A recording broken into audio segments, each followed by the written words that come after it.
trust. Congress, this time last week, the Conservatives and the DUP had a majority of 1 in the House of Commons. The last time I checked, their majority was down to minus 45. Today, Parliament stands empty, shut down by a Prime Minister running away from scrutiny. But let me say this, we mustn't ever mistake the drama at Westminster for what real politics is about. What truly matters to people isn't resignations and defections and late-night votes in Parliament. For most people, all of that is a million miles away. What truly matters is the reality of their everyday lives, in their community, on their streets, and at their workplace. Real politics, for me, isn't about the parliamentary knockabout, with all its baffling language and procedures. Real politics is about giving power to people who don't have a lot of money and don't have friends in high places, so they can take control of their own lives. Boris Johnson's political strategy is perfectly clear. He wants to stage a showdown over a no-deal Brexit that he can repackage as a battle between Parliament and the people, with the people in this melodrama played by none other than that man of the people, Boris Johnson himself. But the idea that Johnson and his wealthy friends and backers somehow represent people is truly absurd. Johnson and his right-wing cabinet are not only on the side of the establishment, they are the establishment.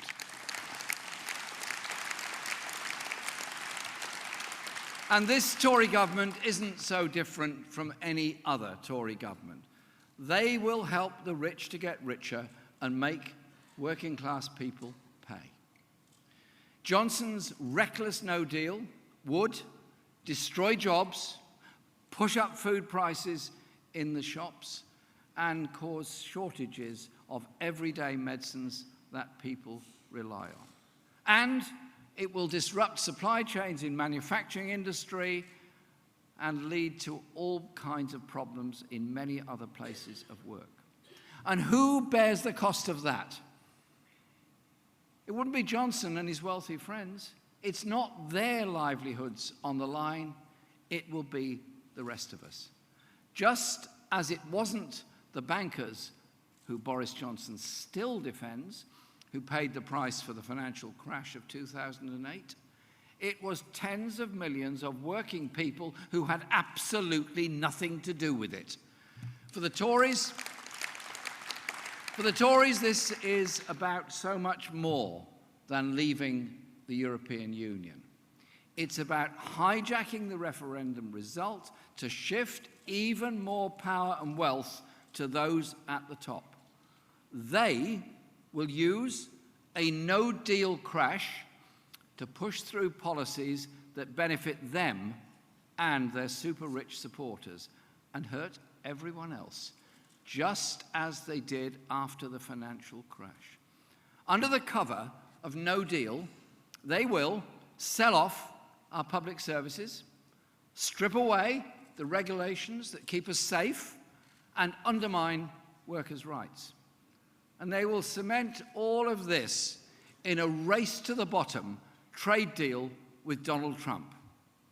Be in no doubt, a no-deal Brexit is really a Trump-deal Brexit,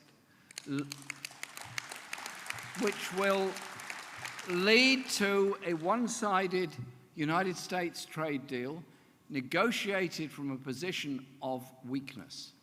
It will put us at the mercy of Trump and the big US corporations itching, absolutely itching, to get their teeth even further into our National Health Service.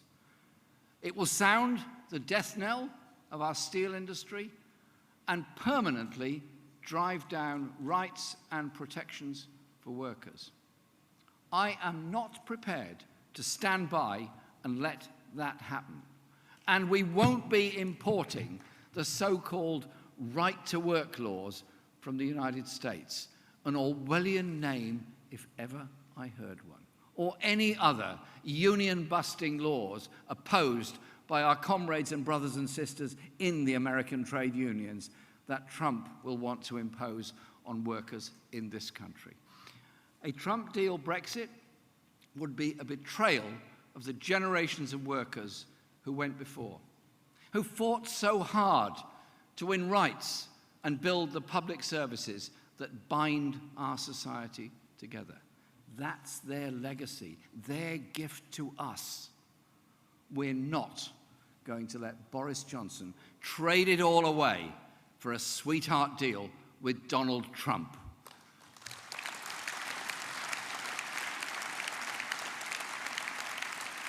That's why our first priority is to stop no deal and then to trigger a general election.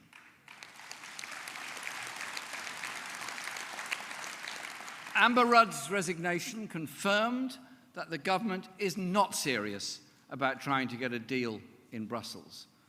As the Prime Minister's top advisor reportedly said, the negotiations are, and I quote, a sham. No one can trust the word of the Prime Minister, who is threatening to break the law to force through no deal. So, a general election is coming. But we won't allow Johnson to dictate the terms. And I can tell you this, we're ready for that election. We're ready to unleash the biggest people-powered campaign we've ever seen in this country and in this movement.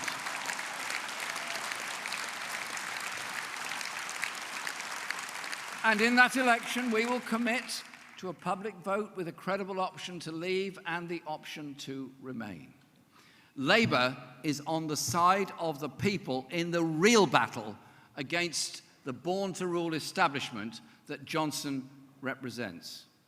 We stand for the interests of the many, the overwhelming majority, who do the work, pay their taxes, not the few at the top, who hoard the wealth and dodge their taxes. It's Labour's historic mission to transform people's lives, and that transformation begins in the workplace. In our country, workers have been losing out for far, far too long. For 40 years, the share of the cake going to workers has been getting smaller and smaller and smaller. Take these figures. In 1976, wages took over 64% of the GDP. That figure is now only 54%. It's no coincidence that the same period has seen a sustained attack on the organizations that represent workers, trade unions. We are here today. We've witnessed a deliberate, decades-long transfer of power away from working people. The consequences are stark for all workers, whether they are members of a trade union or not. Pay is lower than it was a decade ago in real terms. I'm told that the last decade has seen the biggest squeeze on wages since the Napoleonic Wars. Personally, I can't remember that far back, so I tried to contact Jacob Rees-Mogg this morning to check, because he knows these things, but he was fast asleep again, on the government benches, as he always is. Things cannot go on as they are. Change is coming, and it must be change that gives power to the true wealth creators, the workers. So today, we're announcing that the next Labour government will bring about the biggest extension of rights for workers that our country has ever seen.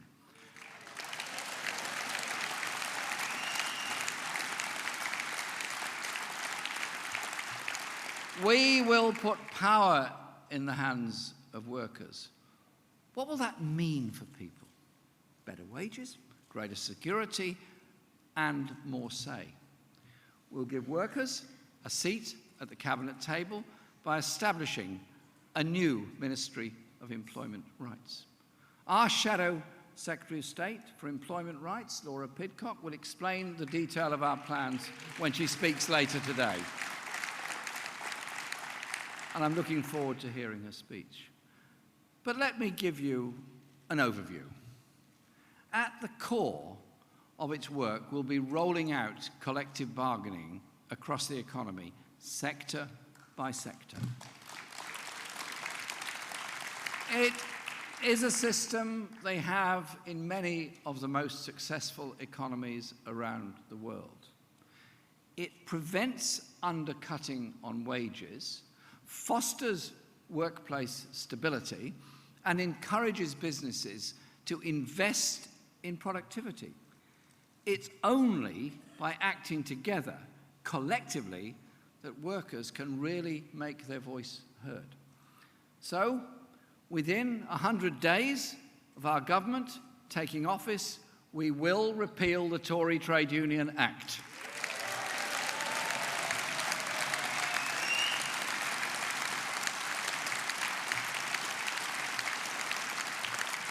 There's nothing scary about trade unions, however hard the billionaire-owned media tries to paint them as such.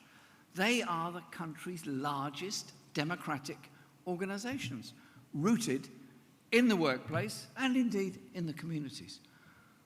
Why should democracy end when you walk into work? Why should the place where you spend most of your day sometimes feel a bit like a dictatorship? If, as an individual, you're asked to work in conditions that are unsafe, what choice do you have? It's take it or leave it. But as part of a union with strength in numbers, you can demand a safe working environment.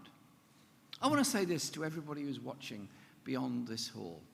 If you're feeling powerless about your work situation, take action now, today. Join a trade union.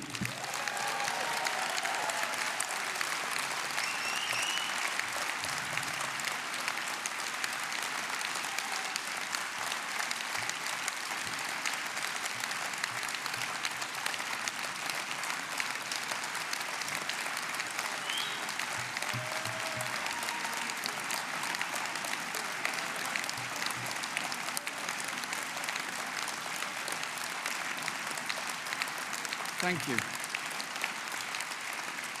But there's a big role for government too in extending workers' legal rights.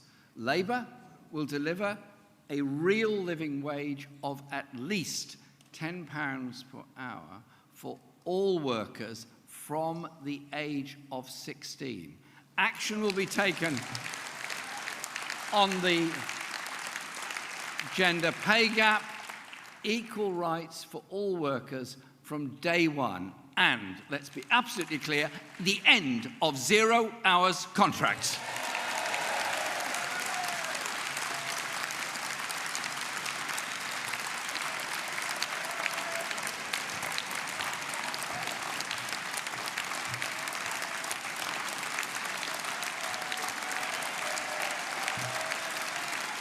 I'm not finished yet.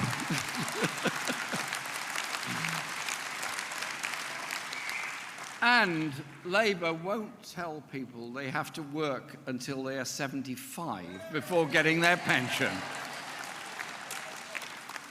But rights, as all of you in this hall know, only mean anything if they're enforced, and you have the power to enforce them. Too many employers are getting away with flouting laws. Nearly 500,000 people are still being paid less than the minimum wage. We will put a stop to that. We will create a workers' protection agency with real teeth including the power to enter workplaces and bring prosecutions on behalf of workers.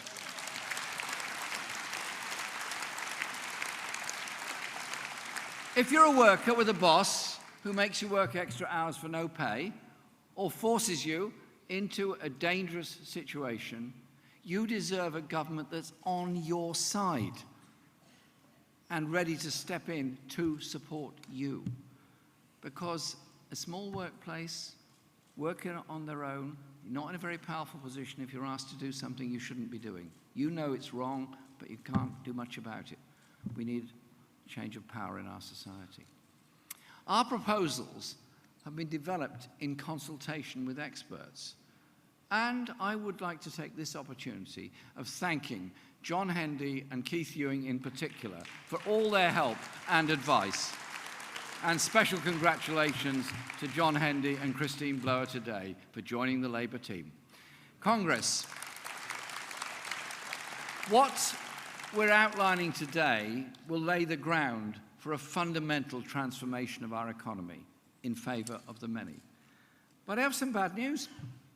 We've been found out, absolutely found out, bang to rights.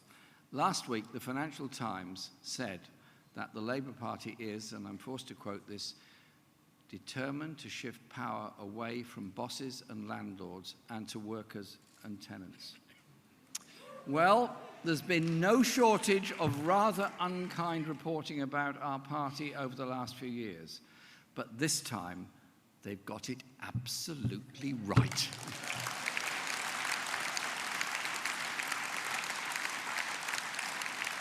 We will put workers on company boards and give the workforce a 10% stake in large companies, paying a dividend of as much as $500 a year to each employee. And we will give tenants more rights, including caps on rent rises. And that principle of empowering people doesn't just apply at the workplace. We will bring rail, mail, water, and the national grid into public ownership.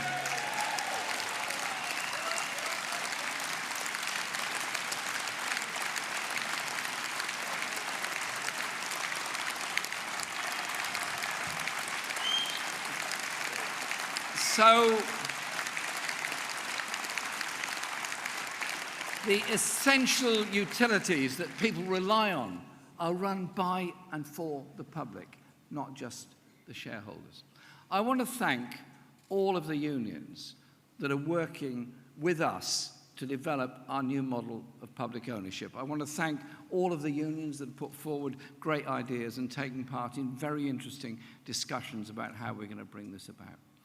We are not recreating the nationalised industry boards of the past. We're creating the democracy of tomorrow. And as we set out how our future economy will operate, we cannot ignore the most pressing issue of all, the climate crisis. Because the destruction of our climate is also a class issue. It's working class communities that suffer the worst air pollution. Think of all the children living on our most polluted streets and where they are. It's working class people who will lose their jobs as resources run down. The super rich and the giant corporations will never solve the major design flaws in our economy that are a cause of the problem, because interests are tied up with them. But working with the trade union movement, we will start a green industrial revolution, creating 400,000 well-paid, high-skilled, unionized jobs in renewable energy and green technologies. And we will locate these new industries in the parts of the country that have been held back by successive governments that have focused on the richest in the City of London. Congress, the general election is coming. There will be a real change of direction. In the next few weeks, the establishment will come after us with all they've got, because they know we are not afraid to take them on. We're going after the tax avoiders. We're going after the bad employers. We're going after the dodgy landlords.